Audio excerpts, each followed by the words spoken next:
rahmat, berkat, taufik, hidayah daripada Allah Subhanahu wa taala. Innal hamdalillah nahmaduhu wa nasta'inuhu wa nastahdihi wa nastaghfiruh wa na'udzu billahi min shururi anfusina wa min sayyiati a'malina. Man yahdihillahu fala mudilla lahu wa man yudlil fala hadiya lahu. Ashhadu an la ilaha illallah wahdahu la syarika lahu وأشهد أن محمدا عبده ورسوله. اللهم صل وسلم على محمد وعلى آله وصحبه والتابعين بإحسان إلى يوم الدين. أما بعد. رب اشرح لي صدري. Wahai Tuhanku, lapangkanlah dadaku ini. Wa yassir li amri, dan permudahkanlah urusanku. Wahlul 'uqdatam min lisani, dan uraikanlah kekeluhan lidahku, yafqahu qawli, supaya mereka memahami kata-kataku ini. Rabbi zidni ilma, wahai Tuhanku, tambahkanlah ilmu kepadaku. Allahumma faqihna fid din, ya Allah, kurniakan kepada kami kefahaman tentang agama. Wa 'allimna ta'wil, dan ajarkanlah kepada kami ilmu ta'wil. Wahdinas siratal mustaqim, dan tunjukkan kepada kami jalan Engkau, jalan yang lurus. Amin ya rabbal alamin.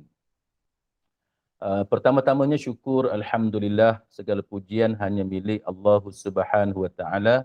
Selawat dan salam ke atas junjungan besar Nabi kita Muhammad sallallahu alaihi wasallam, dan juga ke atas ahli keluarga baginda dan sahabat-sahabat baginda seluruhnya. Tajuk kita pada pagi ini adalah berkaitan dengan dakwaan setengah-setengah pihak yang memang banyaklah kedengaran setiap kali musim haji, ataupun setiap kali ada di kalangan saudara mara kita, sahabat kita, jiran kita yang nak pergi ke Mekah ataupun untuk pergi menunaikan ibadat haji atau umrah dan seumpamanya. Kita akan dengarlah cerita-cerita bahawa Mekah ni kita kena hati-hati kan, pergi ke Mekah ni ataupun pergi ke Tanah Suci, sebab tempat ni tempat yang mulia. Kalau kita pergi dalam keadaan kita berdosa, nanti boleh jadi macam-macam di Tanah Suci tersebut. Dan kita dengar ada orang cerita bila sampai di Mekah tak nampak Kaabah sebagai contoh, kan? Ataupun bila sampai di Mekah terjadi perkara yang pelik-pelik. Ini antara perkara yang sering kita dengarlah. Sebagai contoh untuk bahan perbincangan kita pada pagi ini, saya akan petik satu cerita yang disiarkan dalam berita harian.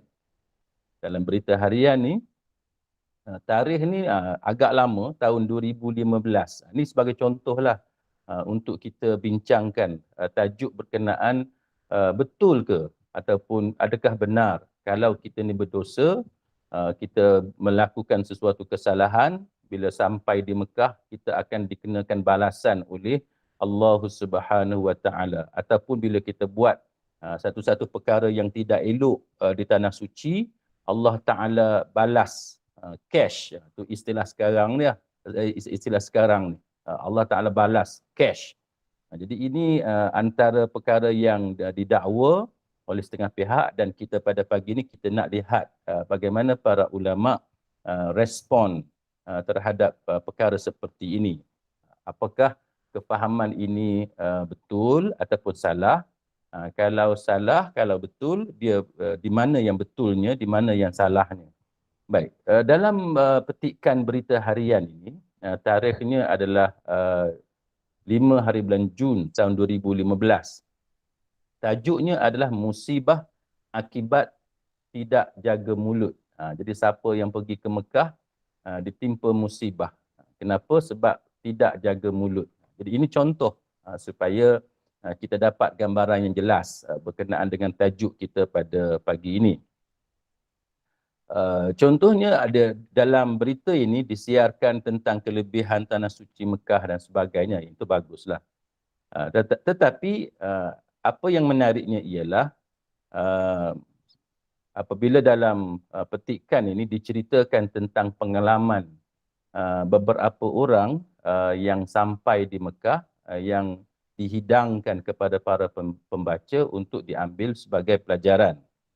Baik, antaranya cerita yang disebut dalam berita ini ialah bagaimana salah seorang jemaah ini menaiki bas dan pemandu bas itu uh, menegur penulis ini dalam bahasa Arab yang dia tak faham sebenarnya, tapi maksud pemandu bas itu ialah kalau perempuan tu naik bas kena guna pintu belakang.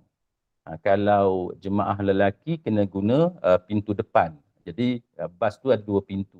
Kalau perempuan guna pintu belakang, kalau lelaki guna pintu perempuan. Maka bila sampai di Tanah Aim, kerana kita nak buat umrah, kita perlu pergi ke tanah halal di luar daripada tanah haram. Yang paling dekat yang biasa kita guna Tanah Aim lah. Di Tanah Aim itu, apa yang berlakunya ialah jemaah ni mengatakan bahawa dia terpijak jubahnya sendiri. Dia terpijak jubahnya sendiri dan dia jatuh tersungkur. Dia jatuh tak sungkur. Jadi bila terpijak jubah dia, kawan dia kata dekat dia, itulah dia kata mulut tak jaga. Dia kata mulut tak jaga. Ini tanah suci ni, bukan Malaysia. Jadi ini contoh kan insiden-insiden yang berlaku di tanah suci. Jadi jemaah wanita ini dia mengatakan bahawa perkara ini berlaku ada kaitan dengan mulut dia yang celupar. Kan, mulut dia celupar. Sebab apa dia kata? Sebab bila arahan tu datang daripada driver bas itu, dia kata saya memang mulut celupar, dia kata. Saya memang mulut celupar. Lalu dia balas cakap driver itu, dia kata pintu depan ke pintu belakang ke sama je. Dia kata kita akan pergi ke destinasi yang sama. Jadi dia beranggapan bahawa ini adalah satu balasan dengan sebab keceluparan mulutnya itu. Jadi ini ada satu contoh yang saya boleh kongsi dengan sahabat-sahabat sekalian. Sejauh manakah keyakinan atau kepercayaan seperti ini benar? Apakah ia ada kaitan dengan bumi Mekah yang dipanggil sebagai tanah haram itu, sama seperti Madinah yang juga tanah haram, dengan status bumi Mekah atau Madinah itu sebagai tanah haram, kesucian, kehormatan yang dimiliki oleh dua tanah haram ini, ataupun kepercayaan seperti ini ada kesilapan-kesilapan yang tertentu yang perlu diperbetulkan.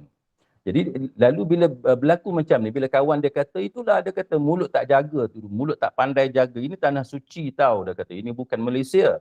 Jadi dia kata bila dia jatuh tersungkur itu, lutut dia luka. Kan dia pun istighfar, dia istighfar banyak kali, astagfirullah, astagfirullah. Dia kata dia sedar bahawa mulut dia jahat. Sebab mulut dia tu celupar, dia terus dapat balasan Allah sekelip mata. Ini disebut dalam media ini bahawa dengan sebab mulut dia yang jahat itu, dia dapat balasan Allah sekelip mata sahaja, tak sampai setengah jam tak sampai. Bila mulut dia celupar, dalam masa tempoh within that half an hour tu, setengah jam tu, terus dapat balasan daripada Allah Subhanahu Wa Taala. Jadi itu apa yang dia percaya, kan? Itu apa yang dia yakini. Jadi kita nak bincanglah benda-benda macam ni. Itu sebagai contoh. Maka dia kata bahawa sejak itu, dia kata saya bertaubat dan mematuhi apa sahaja peraturan yang ditetapkan oleh kerajaan Arab Saudi. Dia kata barulah saya dapat menunaikan ibadat sepenuhnya. Itu contoh yang dia kongsikan. Baik. Kali kedua pula, ini cerita dia juga kan, insiden yang kedua. Insiden yang kedua, dia kata dia berjalan dari hotel ke Masjidil Haram. Jadi dia kata biasalah sepanjang jalan kita nak pergi ke Masjidil Haram itu, ramailah peniaga-peniaga ni. Peniaga ni bukan orang Melayu kan, tapi mereka pandailah sedikit bahasa Melayu ni sebab ramai jemaah dari Nusantara kan, dari Malaysia, Singapura, Indonesia kan, Selatan Thailand. Jadi memang ramai kita tahu bahawa peniaga ni ramai yang boleh sedikit berbahasa Melayu. Jadi dia kata bahawa bila dia melalui deretan kedai-kedai itu, ada para peniaga ni panggil dia dengan menggunakan bahasa Melayu. Ya Rahmah, dia kata, ya Rahmah, beli kapet, beli kapet. Jadi yang ni peniaga kapet di deretan kedai dalam perjalanan dari hotel ke Masjidil Haram. Jadi mereka ni panggil untuk beli kapet yang mereka jual. Jadi penulis ni dia menceritakan bahawa dalam hati dia azan tu dah dilaungkan di Masjidil Haram, yang peniaga ni sibuk lagi berniaga. Tadi tak sembahyang maghrib ke? Jadi itu waktu maghrib, tak sembahyang maghrib ke? Jadi dia kata tak sempat berjalan jauh pun, dia kata selepas terdetik di hati dia macam tu, dia kata beberapa langkah selepas itu, dia kata entah macam mana datang ada tiba-tiba paku karat. Di Mekah tu ada paku karat yang dia terpijak. Dia terpijak paku karat. Jadi dengan sebab itu darah tu menitik di kaki dia, kena sarung kaki. Dan sarung kaki dia dibasahi dengan darah kerana terpijak paku karat tersebut. Jadi dia terpaksa berjalan tu sampai sakit kaki pergi ke Kaabah dengan darah yang banyak dan sebagainya. Lalu penulis ni kata, ya Allah, dia kata, dia sebut dalam hati dia, dia kata Allah marah dekat dia, Allah murka kepadanya, dan terus Allah Ta'ala membalas dengan kesilapannya itu, dan dia kata dia bertaubat, dan dia kata dia tak mau dah mulut celupar di Mekah ni, dia tak mau dah mulut celupar, dan dia nak pastikan bahawa dia sentiasa merendahkan diri. Itu cerita yang kedua. Dan cerita yang ketiganya pula, dia cerita bahawa dia sebilik dengan satu orang nenek yang berusia 75 tahun dan seorang lagi makcik yang berusia 63 tahun. Dia kata, jadi diorang ni banyaklah yang mencabar kesabaran dia. Memang pun, kan, kalau kita sebilik dengan orang yang tua ni, orang yang dah lanjut usia, ialah kesihatan makin berkurangan, penyakit pun ada pelbagai. Orang kata penyakit astro, kerana penyakit astro. Apa penyakit astro? Penyakit macam-macam ada. Ni istilah orang sekarang ni, kan, dengan iklan astro tu dia guna istilah itu. Dia kata macam-macam ada, kan, penyakit macam-macam ada. Kencing manisnya, darah tinggi, jantung dan sebagainya. Biasalah, kan, bila kita makin berusia, penyakit tu mulai datang satu persatu. Jadi dia kata pengalaman dia duduk dengan nenek yang lanjut usia ni, dia kata memang banyak mencabar, kan, banyak mencabar kesabaran dia. Jadi dia kata dia pun setiap kali waktu makan, dia kata disediakan makanan dan sebagainya, nak beli souvenir apa macam-macam lah yang dia cuba tolong dan sebagainya. Jadi itu contoh dia kata bagaimana ujian yang dia hadapi. Jadi, belum lagi masuk cerita hilang selipar, sesat jalan, nak pergi masjid dan sebagainya. Jadi ini antara dakwaan-dakwaan. Kalau kita banyak dosa, nanti nak pergi masjid, kita sesat dan sebagainya. Ialah kita tahu Masjidil Haram tu kan besar, pintunya pula banyak. Jadi ini semua dakwaan-dakwaan yang kita akan pelajari pada pagi ini. Jadi sejauh manakah kita mengatakan bahawa tanah suci Mekah, Madinah ini, ataupun sewaktu kita menunaikan ibadat haji, kalau kita ni banyak dosa, maka Allah Subhanahu Wa Taala akan menyegerakan pembalasan. Jadi ini antara perkara yang kita nak belajar. Saya tak mengatakan bahawa kepercayaan ini 100% salah, tetapi kita nak tahu yang betulnya di mana, yang salahnya di mana. Baik, maka dalam menjawab perkara seperti ini, yang pertamanya sahabat-sahabat sekalian, kita kena tahu bahawa dalam agama kita, kita dianjurkan untuk menjauhi daripada kepercayaan khurafat. Ini yang pertama. Dalam agama, kita tak dibenarkan, kan, ataupun kita diingatkan supaya agama kita ni benar-benar murni, kan, benar-benar tulen. Sebagaimana dalam bentuknya yang asal, yang diajarkan oleh Al-Quran, oleh Allah Subhanahu Wa Taala berdasarkan revelation, kan, wahyu daripada Allah Subhanahu Wa Taala, dan yang keduanya berdasarkan kepada hadis-hadis Nabi sallallahu alaihi wasallam. Kita tak boleh memandai-mandai dalam membuat hukum agama ataupun dalam membuat cerita-cerita agama. Nah, ini antara benda yang paling penting bila kita beragama, bila kita beribadat dalam soal akidah dan sebagainya. Maka perkara pertama yang kita perlu tahu bahawa agama melarang kita daripada mencampur adukkan agama ini dengan perkara khurafat. Kan khurafat ni apa dia? Khurafat ni cerita-cerita ataupun kepercayaan ataupun keyakinan yang bohong, yang batil, yang tak betul, yang tidak ada sumbernya daripada agama. Yang ni tak boleh. Kan? Ini yang pertama yang kita kena ingat. Cerita pasal Mekah ke, cerita pasal Madinah ke, pasal ibadat haji dan sebagainya, kita tak boleh pergi masukkan benda-benda khurafat, mitos dan sebagainya. Kan? Ibnu Manzur rahimahullahu ta'ala dalam Lisanul Arab, dia kata apa? Dia kata khurafat ni, dia kata ialah cerita-cerita yang dibuat-buat. Cerita yang kita reka, kita buat-buat. Istilah khurafat ini adalah satu istilah yang berkaitan dengan cerita bohong. Yang ada cerita-cerita ajaib, cerita-cerita pelik yang ditokok tambah dan sebagainya. Jadi ini antara benda yang pertama yang kita kena ingat. Dan para ulama bila menta'arifkan apa yang dikatakan sebagai khurafat, mereka mengatakan bahawa khurafat adalah semua kepercayaan ataupun keyakinan yang batil. Benda yang kita percaya yang tak betul, itu semua khurafat. Walaupun berkaitan dengan apa sahajalah, kan? Apatah lagi berkaitan dengan ibadat haji, dengan umrah ataupun Mekah dan juga Madinah.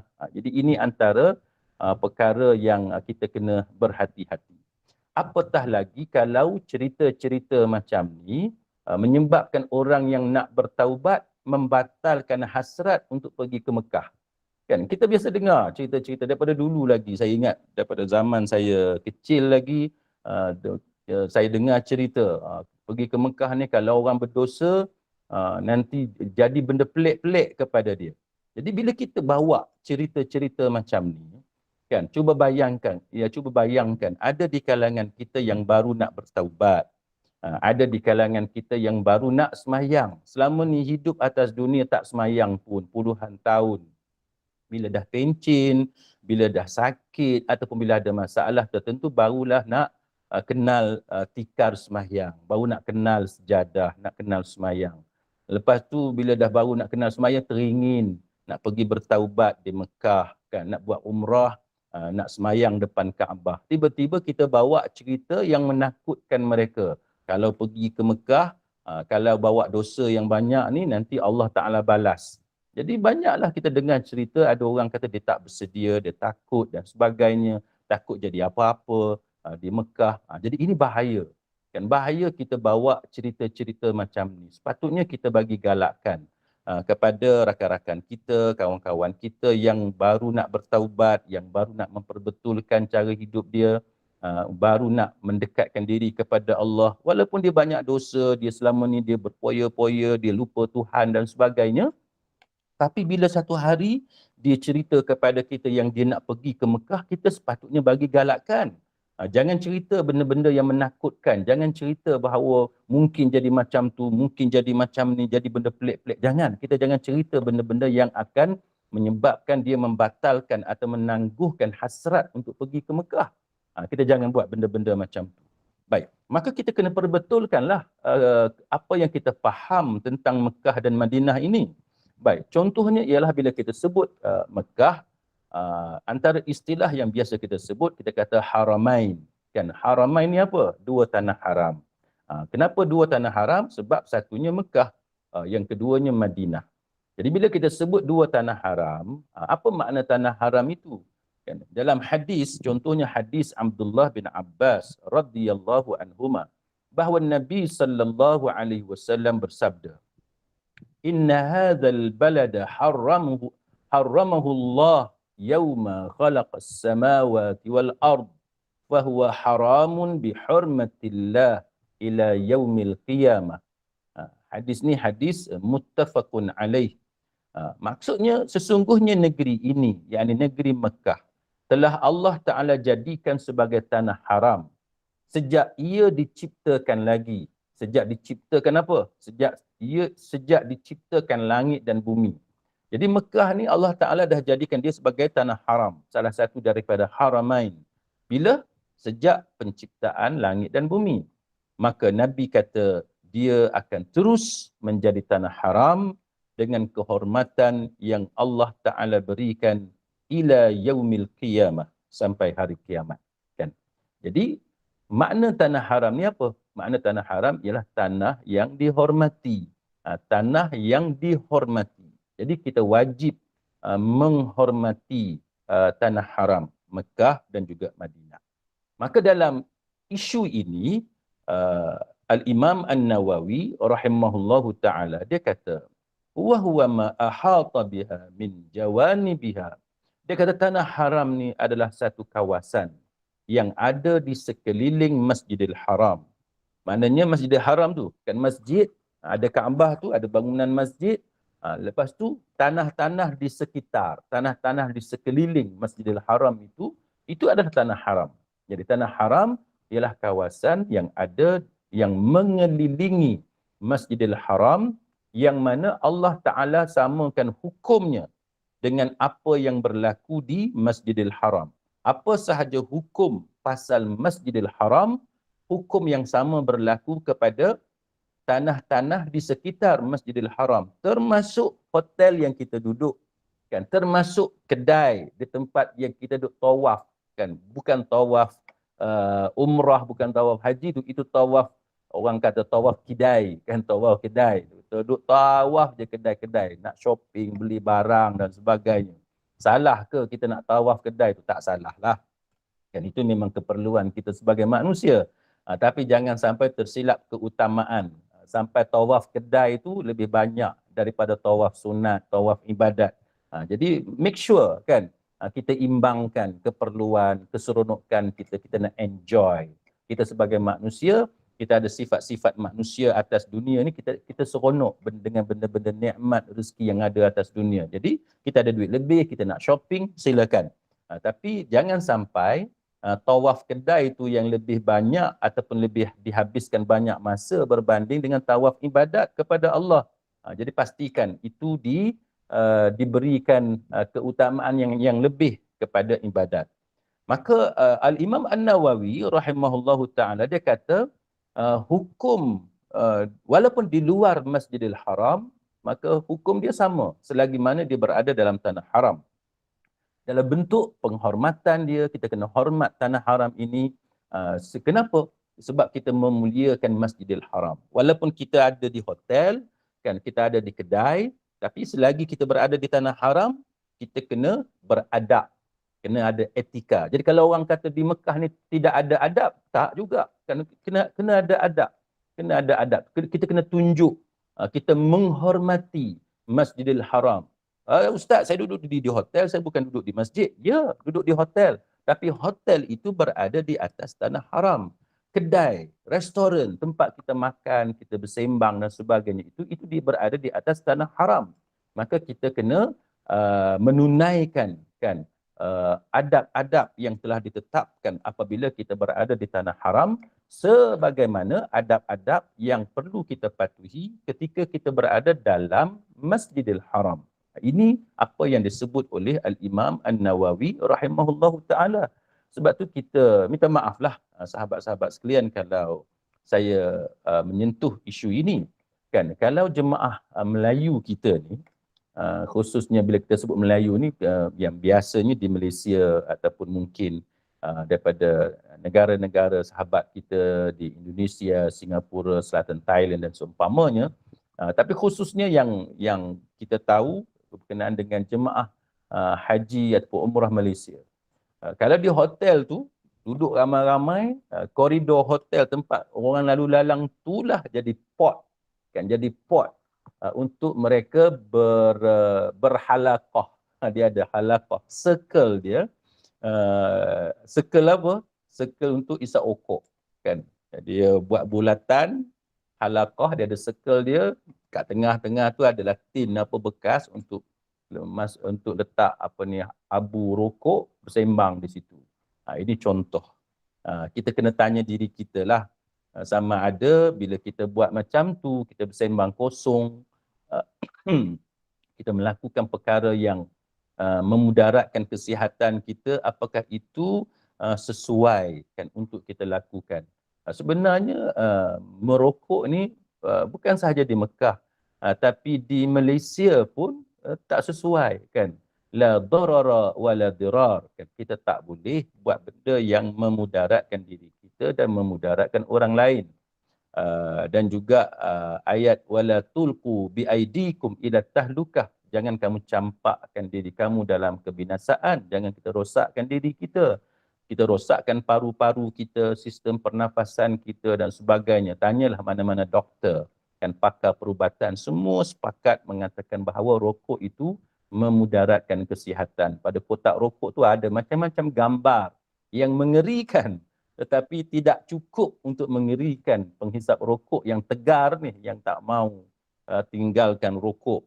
Jadi itu antara contoh aktiviti lah, aktiviti jemaah-jemaah kita sewaktu di dalam hotel.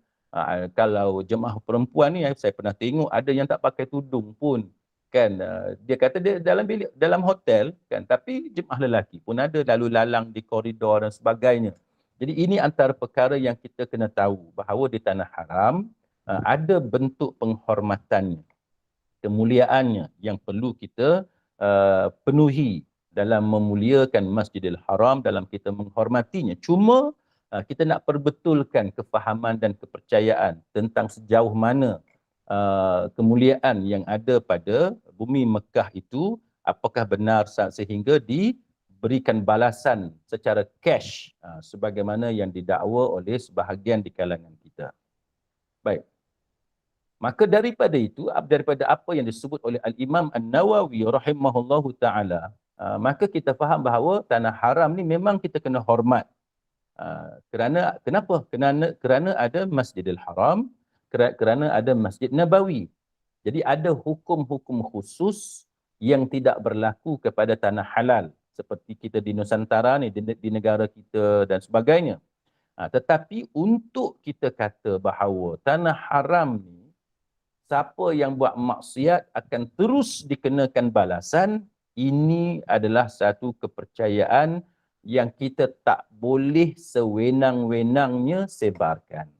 Kan? Kita kena lihat di mana salahnya dan di mana yang betulnya. Sebagaimana yang saya sebut di awal kuliah tadi, kita tak kata bahawa kepercayaan ini salah 100%, tetapi kita nak tahu yang betulnya di mana, yang salahnya itu di mana. Baik, yang pertamanya ialah bila kita bercakap tentang balasan kepada dosa, kita buat dosa dan Allah Subhanahu Wa Taala membalas, mengenakan hukuman kepada kita dengan sebab dosa yang kita lakukan. Kita sebagai orang Islam, kita perlu percaya bahawa berdasarkan dalil-dalil agama, pembalasan sebenarnya bukan di dunia. Ini antara benda yang awal kan, yang kita kena faham. Pembalasan di atas dosa yang kita lakukan itu, yang pertamanya kita kena tahu, iaitu yang hakiki, yang sebenar-benarnya adalah di akhirat. Dia bukan di dunia. Kerana dunia ni adalah darul amal. Dunia ni adalah negeri tempat kita buat amalan. Akhirat adalah darul jaza, negeri tempat pembalasan. Jadi nak buat amalan apa-apa pun buat di atas dunia. Di hari akhirat nanti tak ada dah. Nak semayang, nak baca Quran tak ada dah. Peluang untuk ibadat tak ada dah. Nak buat haji, nak puasa, nak zakat, dah tak ada dah. Baik. Apa-apa amalan sekalipun, kita buat, kumpulkan, segerakan di atas dunia. Hasilnya kita tuai di Darul Jaza, kan, negeri pembalasan, iaitu negeri akhirat. Ini benda pertama yang kita kena tahu. Jadi, semuanya itu dihisap, ditimbang, diberikan balasan di mana? Di hari akhirat. Allah Ta'ala sebut dalam surah Bayyinah ayat 7 hingga 8, فَمَنْ يَعْمَلْ مِثْقَالَ ذَرَّةٍ خَيْرًا يَرَهُ وَمَنْ يَعْمَلْ مِثْقَالَ ذَرَّةٍ شَرًّا يَرَهُ. Sesiapa yang mengamalkan kebaikan seberat zarrah, dia akan melihat balasannya. Siapa yang melakukan keburukan walaupun seberat zarrah, dia akan melihat balasannya. Jadi yarahu itu, dia akan melihat balasannya itu di mana? Maka para mufassirun mengatakan bahawa balasan itu di hari akhirat. Bukan balasan itu atas dunia. Kan bukan balasan tu di Mekah, bukan balasan tu di Madinah. Jadi ini adalah satu ayat yang umum, yang mana menunjukkan kepada kita bahawa balasan atas dosa dan juga balasan di atas amal-amal kebaikan yang kita lakukan, pahalakah dia, dosakah dia, semua tu kita akan lihat di hari akhirat, bukan di atas dunia. Jadi kalau orang kata Mekah, Madinah ni akan dikenakan balasan, kita mengatakan bahawa berdasarkan nas agama, balasan ni di hari akhirat, balasan sebenar yang hakiki di hari akhirat. Samalah juga dengan surah Al-Anbiya ayat 47. Allah Ta'ala kata, وَنَضَعُ الْمَوَازِينَ الْقِسْطَ لِيَوْمِ الْقِيَامَةِ فَلَا تُظْلَمُ نَفْسٌ شَيْئًا. Kami akan pasang timbangan yang tepat, yang adil pada hari kiamat, maka tidaklah dirugikan seseorang barang sedikit pun. Maka nak timbang amalan manusia ni, nak bagi perbicaraan yang adil kepada manusia dan dikenakan balasan tu bila hari kiamat, bukan atas dunia. Jadi ini antara benda yang kita kena tahu. Baik. Kemudian surah An-Nur sama juga, yauma tashhadu alaihim alsinatuhum wa aydihim wa arjuluhum bima kanu ya'malun. Pada hari ketika lidah, tangan dan kaki manusia menjadi saksi di ke atas manusia ini terhadap apa yang dahulu mereka kerjakan. Jadi bila lidah, tangan dan kaki kita jadi saksi, bukan atas dunia, di hari akhirat. Jadi semua ni benda yang berlaku di hari akhirat. Kerana akhirat tu darul jaza, negeri tempat pembalasan.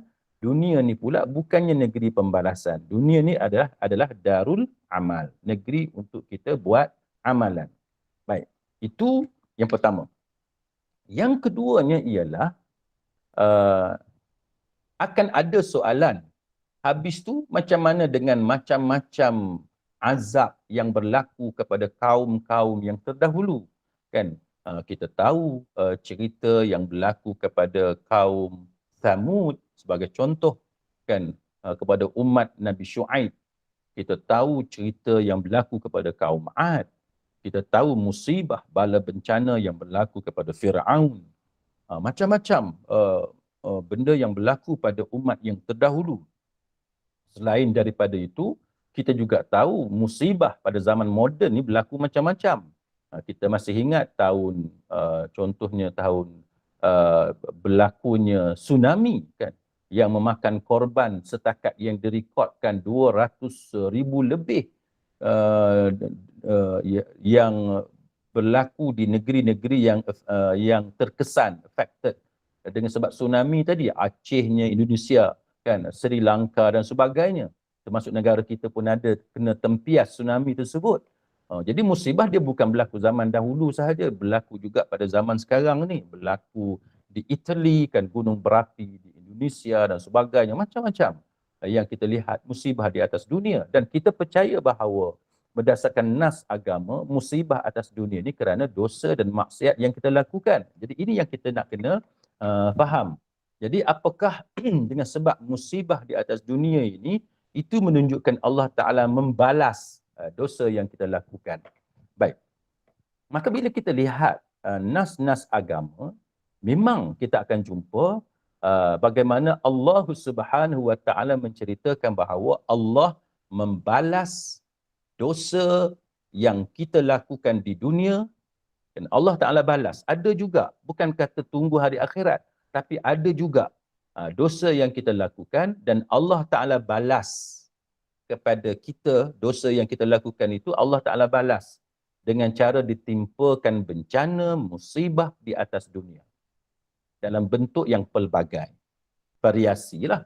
Antaranya Allah Ta'ala bagikan kesusahan kepada kita dalam urusan-urusan kita di atas dunia.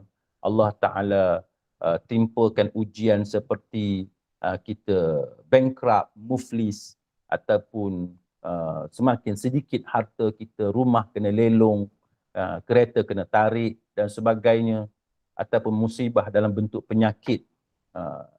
Ada di antara kita yang bedridden, yang terlantar atas katil, nak bangun pun tak boleh, sakit yang berat ataupun sakit yang sedikit, Kan macam-macam lah Allah Ta'ala menguji manusia dalam bentuk musibah. Jadi ada dalil sedemikian. Contohnya dalam surah Asy-Syura ayat 30. Allah Ta'ala kata, وَمَا أَصَابَكُم مِّن مُّصِيبَةٍ فَبِمَا كَسَبَتْ أَيْدِيكُمْ وَيَعْفُو عَنْ كَثِيرٍ. Dan musibah apa sahaja yang menimpa kamu, semuanya itu disebabkan oleh perbuatan tangan kamu sendiri. Dan Allah memaafkan sebahagian besar daripada kesalahan-kesalahan kamu. Jadi para mufassirun, para ulama, bila membicarakan dalil ini, mereka kata, kalau kita nak kata bahawa Allah Ta'ala balas dosa tadi, bukan sahaja di akhirat, tapi atas dunia pun. Maka jawapannya, ya. Kan? Di akhirat itu balasan yang hakiki, balasan yang sebenar-benarnya, itu hari akhirat. Tapi ada juga musibah yang Allah Ta'ala timpakan atas dunia. Tetapi dalil ini adalah umum. Tidak semestinya di Mekah. Dan bukan kata bila kita buat dosa di Mekah sahaja Allah Ta'ala akan balas. Tapi kalau kita duduk di Malaysia pun, di Singapura, di Thailand, di Indonesia, tetapi kita melakukan dosa, maksiat yang tertentu, sesuatu kemungkaran, Allah Ta'ala boleh menimpakan musibah kepada kita dengan sebab dosa yang kita lakukan. Ini antara kefahaman yang kita kena betulkan. Maksudnya, musibah itu bukan sahaja menimpa kita sewaktu di Mekah. Tetapi musibah juga menimpa kita dengan sebab dosa yang kita lakukan itu di tempat kita tinggal, di Malaysia, di Singapura, di Indonesia. Kan? Jadi ini yang kita kena tahu. Jadi apa yang Allah Ta'ala sebut itu adalah umum. Tidak spesifik kepada tanah haram sahaja. Samalah juga dalam surah Ar-Rum ayat 41. Allah Ta'ala menyebut zaharal fasadu fil barri wal bahr bima kasabat aydin nas liyudhiqahum ba'dalladhi amilu la'allahum yarji'un. Telah zahir, telah jelas, nampak al-fasad. Apa dia al-fasad? Kerosakan. Di daratan, di lautan. Dengan sebab perbuatan tangan manusia. Supaya Allah merasakan kepada mereka sebahagian daripada akibat perbuatan manusia sendiri. Supaya mereka kembali ke jalan yang benar. Jadi kenapa Allah Ta'ala timpakan musibah tadi? Kita buat dosa, Allah Ta'ala kenakan bala bencana. Tujuan dia supaya kita kembali ke pangkal jalan. Kembali ke jalan kebenaran. Itu tujuan dia. Jadi bukan sahaja di Mekah. Di mana-mana sahaja dia boleh berlaku. Di pejabat kita, di tempat kita berniaga, di restoran tempat kita lepak dan sebagainya. Sewaktu kita beriadah, kan, dia boleh berlaku. Musibah ni dia boleh berlaku di mana-mana. Dan di atas jalan sebagai contoh. Kan, di atas jalan berlaku musibah. Kan, musibah ni dia berlaku dalam pelbagai bentuk. Di jeram, di sungai pun dia boleh berlaku. Dalam beberapa hari ini kita lihat satu keluarga seramai 9-10 orang yang terkorban kerana kepala air. Musibah boleh berlaku di mana-mana. Tempat kita piknik boleh berlaku. Kepala air datang secara tiba-tiba. Setinggi 5 meter hingga 10 meter. Habis semua 9-10 keluarga, 9-10 orang dalam satu keluarga. Ini contoh musibah yang boleh berlaku. Di atas jalan, sewaktu kita balik kampung, sewaktu kita pergi ke pejabat, boleh berlaku kemalangan dan sebagainya. Ini semua musibah. Dan musibah itu berlaku mungkin kerana dosa-dosa tertentu yang kita lakukan. Dan Allah Subhanahu Wa Taala menceritakan ini tanpa spesifik, tanpa spesifik kepada bumi Mekah dan Madinah. Baik. Kalau begitu, ada ataupun tidak nas dalam agama yang mengatakan bahawa dengan sebab kita melakukan satu-satu dosa, Allah Ta'ala bagi cash. Ini istilah orang sekarang. Allah Ta'ala balas dengan balasan cash. Disegerakan. Kalau ada dosa apakah yang tidak ditangguhkan balasannya oleh Allah Subhanahu Wa Ta'ala. Sedangkan yang kita belajar di awal kuliah tadi, balasan hakiki di akhirat. Tapi apakah dosa kalau ada yang disebut dalam nas agama yang menunjukkan bahawa ada dosa yang Allah Ta'ala tidak tangguhkan pembalasan dia, disegerakan. Antaranya sebagaimana yang diriwayatkan oleh Abu Bakrah Nafi' bin Al-Harith radhiyallahu anhu, yang mana Nabi sallallahu alaihi wasallam kata, kullu dhunubin yuakhirullahu minha ma syaa ila yaumil qiyamah. Nabi kata setiap dosa kan ditangguhkan, dilewatkan azabnya oleh Allah Subhanahu wa taala ila yaumil qiyamah, sampai hari kiamat. Jadi dosa ni balasan dia, azab dia, seksa dia, Allah Taala tangguh semua. Tangguh bila? Hari akhirat. Dia tak berlaku di dunia. Tapi illa dalam hadis ini Nabi kata illa, kecuali ada tiga. Ada tiga dosa yang disegerakan balasannya di atas dunia. Yang pertamanya al-baghi. Apa dia al-baghi? Kita buat zalim. Kita buat naya kepada orang. Maka siapa yang buat naya kepada orang, buat zalim kepada manusia, maka balasan dia itu Allah Ta'ala segerakan atas dunia. Bukan di Mekah saja, bukan di Madinah. Nabi tak sebut secara spesifik Mekah atau Madinah. Tapi Nabi menyatakan bahawa siapa yang al-baghi, melakukan kezaliman, buat naya kepada orang lain, maka disegerakan balasan. Dia ada di Malaysia ke, di Singapura ke, di England, di New York, tak kira. Disegerakan balasannya oleh Allah Subhanahu Wa Taala. Contoh. Okay. Sahabat-sahabat sekalian, kita tengok ada orang accident, kemalangan jalan raya. Baru-baru ni saya baca dalam media, dan saya percaya sahabat-sahabat juga mengikuti berita tersebut. Satu keluarga kemalangan. Satu keluarga kemalangan sebab bertembung dengan trailer. Macam mana boleh bertembung dengan trailer? Sebab dia nak memotong satu kereta dalam perjalanan balik ke kampung, nak beraya ni, hari raya haji yang lepas, nak balik ke kampung, nak potong satu kenderaan, tiba-tiba tak lepas. Dan tak lepas, bertembung dengan trailer. Meninggal dunia, kan? Beberapa orang dalam keluarga itu meninggal dunia.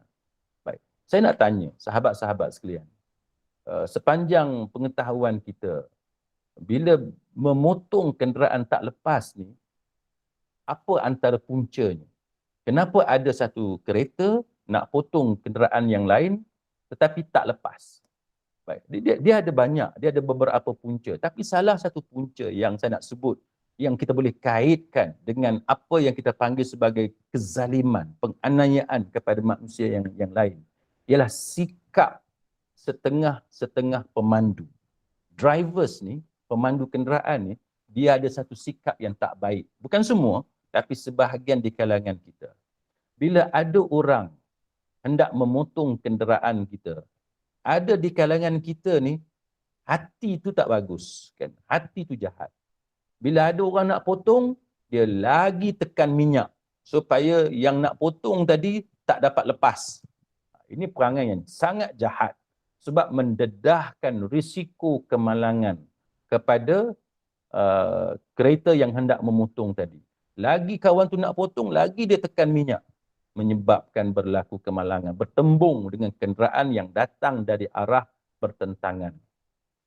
Bagaimana kita nak jawab kepada Allah Subhanahu Wa Taala dengan sebab sikap kita yang buat naya kepada orang, buat zalim kepada orang, sehingga anak hilang ayahnya, anak hilang ibunya, seorang isteri hilang suaminya, seorang suami hilang isterinya kerana sikap buruk yang ada kepada sebahagian daripada pengguna jalan raya.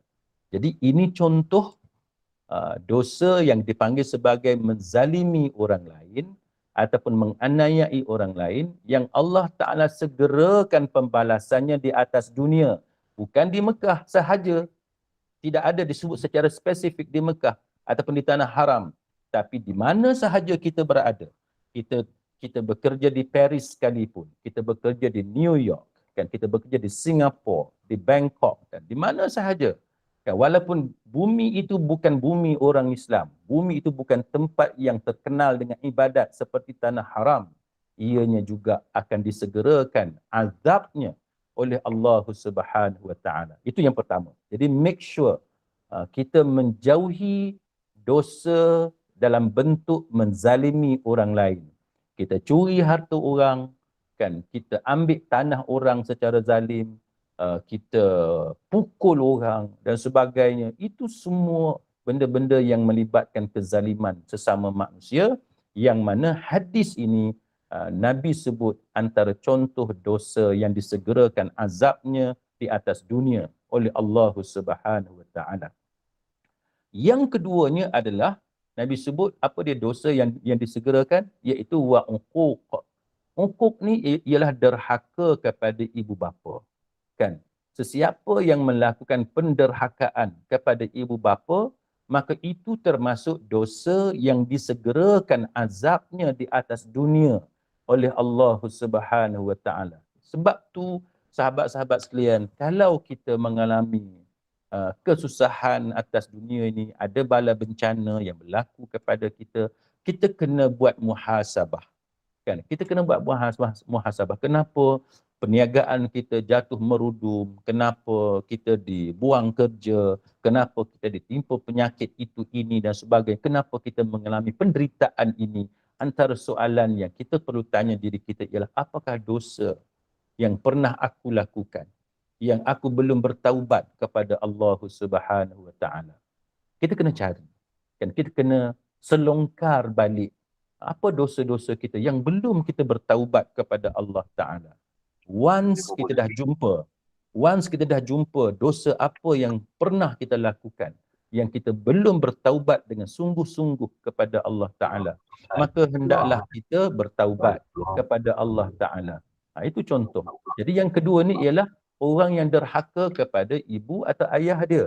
Dan kita dah belajar, la taqul lahuma uffin, jangan berkata sekalipun kepada ayah dan ibu, kan? Berapa ramai ayah dan ibu yang menitiskan air mata kerana tersinggung dengan kata-kata anaknya, dengan intonasi suara anak, kan, dengan perkataan yang digunakan oleh anak kepada ayah ataupun kepada ibu, dengan body language-nya yang menyinggung hati ibu, menyebabkan ibu menitiskan air mata. Ini semua perbuatan-perbuatan yang tergolong di dalam dosa derhaka kepada ibu dan bapa. Kita kena didik anak-anak kita bahawa bila berinteraksi dengan ayah dan ibu, ada adab-adab yang ketat, kan, yang tidak boleh take for granted, tak boleh dipandang ringan. Adab-adab dan etika-etika bila kita berurusan, bercakap dengan mak, dengan ayah. Cumanya kita akuilah kadang-kadang bila kita semakin berusia, kan, ibu kita, ayah kita yang semakin berusia ni, dia semakin sensitif, kan, semakin sensitif. Jadi kita kena pandai-pandailah dalam mengambil hati ayah dan ibu. Sebab orang tua ni semakin dia tua, dia semakin sensitif. Jadi kita kena pandai jaga. Babani maftuhani ilal jannah. Ini kata-kata para salafus salih yang mana menceritakan tentang bagaimana ayah dan ibu ni adalah babani maftuhani ilal jannah, adalah dua pintu yang terbuka ke syurga Allah Subhanahu Wa Taala. Jadi kita jangan lepaskan peluang. Walaupun ayah dan ibu dia banyak songel dia, cerewet dia, itu ini sangat sensitif, tapi kita pandai-pandailah kita ambil hati mak dengan ayah kita. Mudah-mudahan itu membawa pahala yang sangat banyak, yang akan membawa kita kepada syurga Firdaus di sisi Allah Subhanahu Wa Taala. Jadi Nabi sebut wa uquqal walidain. Itu dosa yang kedua yang disegerakan. Bukan kata Mekah, bukan kata Madinah, tak. Dosa derhaka kepada mak ayah di mana sekalipun memang disegerakan balasannya oleh Allah Subhanahu Wa Taala. Yang ketiganya adalah dosa memutuskan tali silaturrahim. Siapa yang memutuskan tali silaturrahim, bergaduh adik-beradik, kan, bergaduh dengan ahli keluarga, tak ziarah, tak jumpa, tak mau bercakap dan sebagainya, dia ni memang kaki gaduh, kan, dia suka menyakitkan hati adik-beradik dan sebagainya. Ini termasuk dalam memutuskan tali silaturrahim. Nabi kata la yadkhulul jannah qati', tidak masuk syurga pemutus tali silaturrahim. Kita kena sentiasa, kan, menjalinkan hubungan tali silaturrahim. Maka siapa-siapa yang melakukan tiga dosa ini, Nabi kata yu'jilu li sahibiha fid dunya qabla al-maut, akan dijadikan hukumannya di atas dunia sebelum dia mati. Jadi Nabi kata siapa-siapa yang buat 3 dosa ni, Nabi tak sebut uh, akan dibalas kalau dia sampai di Mekah, akan dikenakan azab bila dia sampai di Madinah. Nabi tak sebut macam tu. Tapi Nabi kata hukuman dia atas dunia. Bila Nabi sebut hukuman di atas dunia, mungkin di tempat kita tinggal, mungkin sewaktu kita tidur, mungkin sewaktu kita bekerja, mungkin sewaktu kita berriadah, sewaktu kita beraktiviti di luar, mungkin dalam segala kemungkinan. Bukan kata di Mekah atau di Madinah sahaja, di mana-mana sahaja. Sebab Nabi kata, istilah yang digunakan oleh Nabi ialah fid dunya qabla al-maut, di atas dunia sebelum dia mati akan dikenakan azab oleh Allah Subhanahu wa taala. Jadi sahabat-sahabat sekalian, itulah sedikit yang saya boleh kongsi yang menunjukkan kepada kita bahawa kepercayaan bahawa tanah haram ni, Mekah, Madinah ni kena hati-hati, sebab siapa yang banyak dosa bila sampai sana akan dikenakan balasan hukuman oleh Allah Ta'ala. Maka kepercayaan macam ni perlu diperbetulkan, dan perlu diperbetulkan, bukan Mekah, Madinah sahaja. Kalau kita buat 3 dosa tadi sebagai contoh, maka itu antara dosa yang disegerakan azabnya oleh Allah Subhanahu Wa Taala walaupun kita tak sampai di tanah haram. Jadi moga-moga ada manfaat untuk kita semua.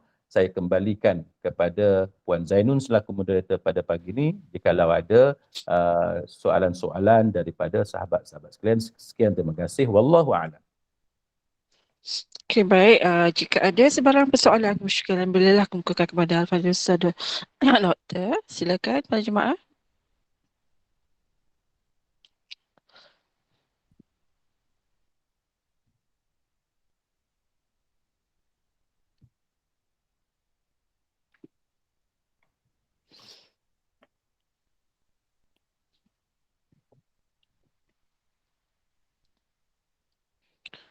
Semua diam, tidak ada soalan kot Ustaz. Jelas.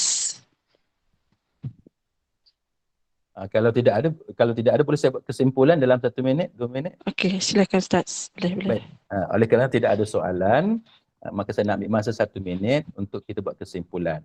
Jadi daripada kuliah kita sebentar tadi, kita sebagai orang Islam, kita kena takwa kepada Allah Subhanahu Wa Taala tak kira tempat kita berada. Memang tanah haram ini dilipat gandakan pahalanya, kan, sembahyang itu dilipat gandakan pahalanya dan sebagainya. Tetapi kita bertakwa kepada Allah Ta'ala walaupun kita bukan berada di Mekah, walaupun kita bukan berada di Madinah, kita kena takwa kepada Allah Ta'ala. Kita kena ada rasa takut azab Allah Ta'ala turun kepada kita sewaktu kita bekerja, sewaktu kita tidur, sewaktu kita melancung dan sebagainya. Sebab apa? Sebab memang Allah Ta'ala perintahkan kepada kita, فَلَا تَخَافُوهُمْ وَخَافُونِ إِن كُنْتُمْ مُؤْمِنِينَ. Kerana itu, janganlah kamu takut kepada mereka, tapi takutlah kepada aku, yakni kepada Allah, jikalau kamu benar-benar beriman kepada Allah Subhanahu Wa Ta'ala. Dan Nabi kata, ittaqillah haitsuma kunta. Bertakwalah kepada Allah di mana sahaja kamu berada. Jadi tak kira tempat, kita berada dalam toilet ke, di pejabat ke, kita sedang makan di restoran ke, bertakwalah kepada Allah.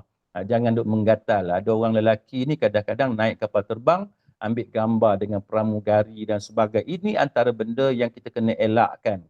Kadang-kadang bila pergi restoran, ada je waitress, anak-anak dara ni, diusiknya anak-anak dara itu. Ini semua contoh kita tidak ada takwa kepada Allah. Sedarlah diri, kita pakai kopiahnya, kita dah tua kan. Jadi benda-benda yang menggatal, miang semua ni, kita kena tinggalkan. Bukan sahaja dalam masjid kita kena jadi orang baik. Kita berada di restoran, kedai makan pun kena jadi orang baik. Pergi melancung, duduk dengan tempat-tempat yang ramai orang perempuan yang pakai bikini sebagai contoh, tak sesuai untuk kita lakukan. Jadi di mana sahaja kita berada, apa aktiviti yang kita lakukan, jadilah orang yang takut kepada azab daripada Allah Subhanahu Wa Taala. Sekadar itu, sahabat-sahabat sekalian, mudah-mudahan kita dijauhi, dilindungi oleh Allah daripada kemurkaannya, daripada azabnya, dan kita pohon kepada Allah agar kita diberikan kesempatan untuk bertaubat kepada Allah Taala kerana dosa kita, kita mempunyai dosa yang sangat banyak. Mudah-mudahan Allah Subhanahu Wa Taala melindungi kita daripada kemurkaannya di dunia ataupun dan juga di hari akhirat. Dan sekadar itu saya serahkan kembali kepada Puan Zainul. Terima kasih Ustaz. Jazakallahu khair al-Fadhil Ustaz Dr. Ahmad Jailani atas keputusan ilmunya, dan bahawa perbezaan pandangan ni macam-macam ada. Pandangan terhadap pelaku dosa besar yang telah dinyatakan dan dikongsikan dari dalil-dalil yang ada dalam Al-Quran. Dan mudah-mudahan dapat menjadi tambahan ilmu bagi kita semua supaya kita tidak berfikir kerdil dari kehidupan bermasyarakat. Dan mudah-mudahan menjadi ilmu yang bermanfaat bagi kita semua. Dan bagi menutup majlis ilmu ini, saya serahkan pada Al-Fadhil Ustaz untuk tutup dengan tasbih kafarah dan soal asr. Silakan Marilah, Ustaz. terima kasih. Marilah kita sama-sama berdoa kepada Allah. Allahumma inni as'aluka ilman nafi'a wa rizqan tayyiba wa amalan mutaqabbala. Ya Allah, ya Tuhanku, aku sesungguhnya memohon kepadamu, ya Allah, akan ilmu yang bermanfaat, rezeki yang baik, dan amalan yang diterima olehmu, ya Allah. Marilah kita akhiri dengan tasbih kafarah dan surah Al-Asr. Subhanakallahumma wa bihamdik, ashhadu an la ilaha illa anta, astaghfiruka wa atubu ilaik. A'udzu billahi minasy syaithanir rajim. Bismillahirrahmanirrahim. Wal 'ashr. Innal insana lafi khusr illa alladhina amanu wa 'amilus shalihat wa tawasaw bil haqq wa tawasaw bis sabr. Wabillahi taufiq wal hidayah. Wassalamualaikum warahmatullahi wabarakatuh. Waalaikumsalam warahmatullahi wabarakatuh. Terima kasih Ustaz. Terima kasih. Terima kasih Ustaz. Assalamualaikum. Waalaikumsalam. Waalaikumsalam. Terima kasih Puan